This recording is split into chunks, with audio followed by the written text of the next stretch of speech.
The movie begins with a flashback to Moorcroft, Wyoming in 1947, where a small dog named Paul is desperately scratching at the door to get out of the house. A little girl comes out and lets him out. As Paul trots across the property, he senses something in the air with low humming sounds, looking up to see a soft orange glow reflecting in his eyes. Paul whimpers, leaving the little girl stunned and speechless. The scene then shifts to the present, where we meet best friends Graham Willie and Clive Gollings, British comic book and sci-fi enthusiasts, attending the San Diego Comic-Con. Clive is working on his own sci-fi book, while Graham is illustrating for him. They navigate through the event, filled with attendees in costumes, eventually lining up to meet actor Michael Biehn. After a long day, they return to their hotel room, filled with convention goodies, excited for their upcoming road trip to UFO hotspots across America. They plan to visit Area 51, the Black Mailbox in Nevada, Camp Verde, Apache Junction, and Roswell, New Mexico. The next morning, they eagerly waited for their transport, a large RV, and quickly hopped on board. During a stop in Arizona, they have a fun encounter with a bartender named Pat, surrounded by UFOs and alien-themed decor. While Clive is in the restroom, Graham is left alone and feels uneasy when two grumpy men enter. Clive returns excitedly, sharing his discovery of a dispenser shaped like an alien's head in the Malian toilet. The two men start to gossip about Clive and Graham, calling them strange and suggesting they might be gay. Feeling uncomfortable, Clive and Graham quickly exit the bar. Clive accidentally backs up and collides with the men's truck, causing a dent. At the Black Mailbox, they notice a truck in the distance. They rush back to the RV, assuming it's the same odd men from the bar. As the vehicle passes by, it flips over multiple times,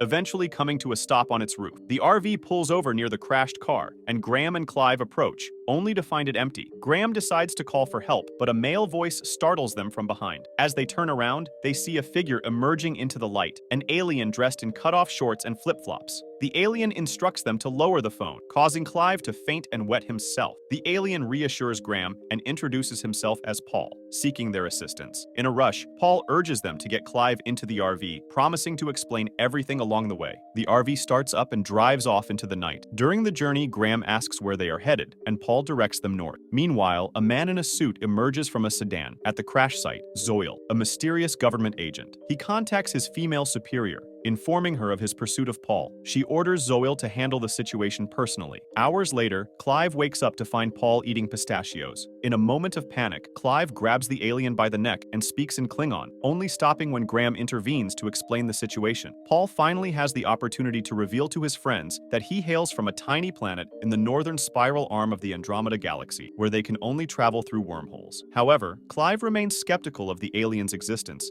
and attempts to strike Paul. It's only when they spot flashing lights from a roadblock that Clive lets go of Paul, who mysteriously disappears. Graham and Clive find themselves outside the RV being interrogated by an agent named Haggard, while another agent named O'Reilly searches the vehicle. Despite finding nothing suspicious, except for wet jeans, the agents release the friends. As they drive away, Paul suddenly appears before them. The agents are distracted by screeching tires as they watch the RV swerve across the road. The next day, Zoel meets with the agents to discuss the mission, becoming angry and ordering them to continue following the RV and the British tourists. Meanwhile, Clive and Graham make a pit stop at a gas station to grab some food, trying to act inconspicuous when they notice a police officer arriving. As they hit the road again, something hits the windshield, causing them to stop. They believed the bird to be dead, but Paul took the bird into his hands and revived it with his powers, bringing it back to life, shortly after he consumes it, stunning everyone. At the gas station, Zoil and his team interrogates the cashier and the sheriff, then reports their findings to the superior. At sunset, the RV arrives at an RV park for the night. They meet Ruth, the owner of the park, who has one eye covered with a black patch. After checking in, Ruth opens the gate for Clive to drive through. Graham becomes infatuated with the young American lady and watches her closely as they pass by. Ruth returns to her RV, only to be yelled at by her controlling and abusive father Moses.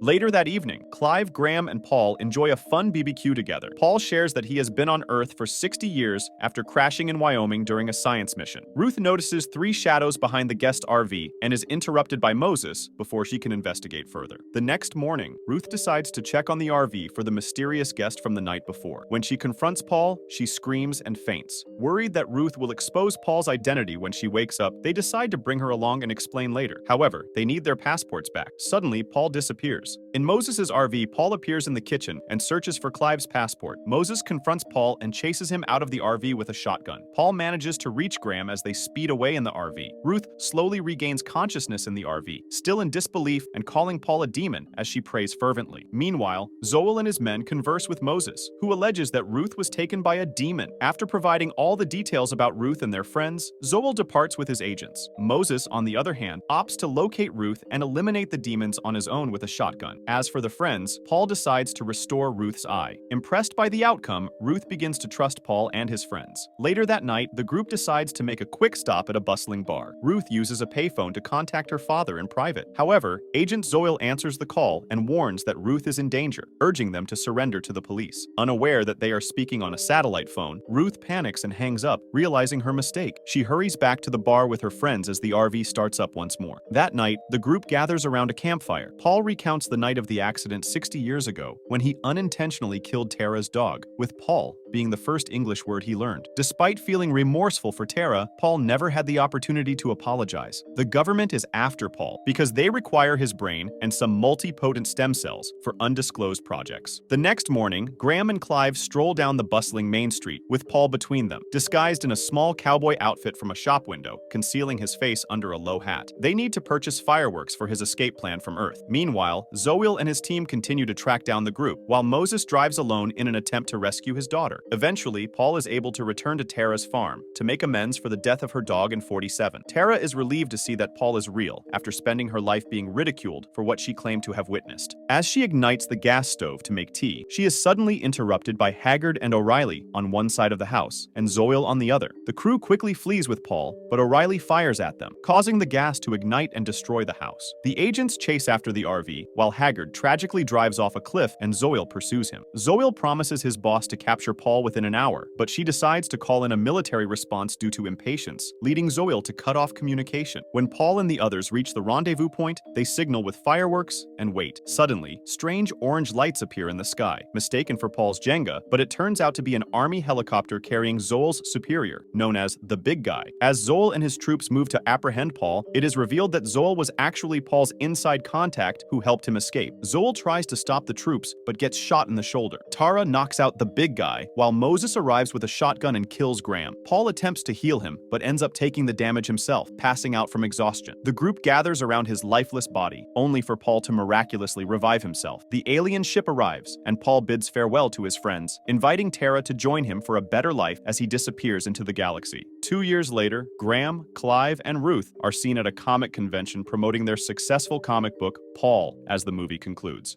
Don't forget to subscribe for more exciting content.